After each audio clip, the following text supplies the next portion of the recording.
friends, welcome to my YouTube channel. I am come back with new question. The question is, why does the color of the copper sulphate solution change when an iron nail is dipped in it? Question said that copper sulphate solution का जो colour है change क्यों हो जाता है जब हम iron nail में डिप करते हैं? Because iron is more reactive than copper, they can be displace, इसलिए चेंज हो जाता है. हम लिख सकते हैं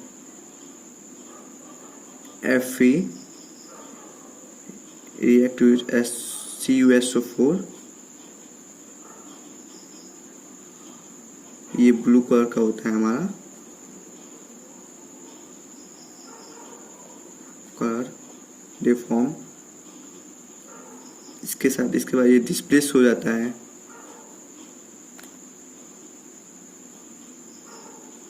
FeSO4 एंड कॉपर को डिपॉजिट कर देता है.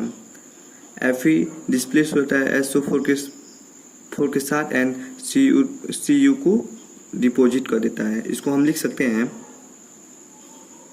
When iron nail is dipped in blue color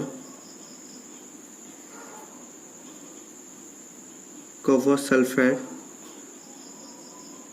solution, color fade iron displace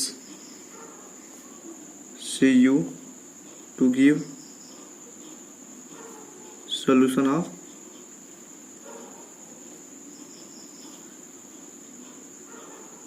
iron sulphate. Thanks for watching my video.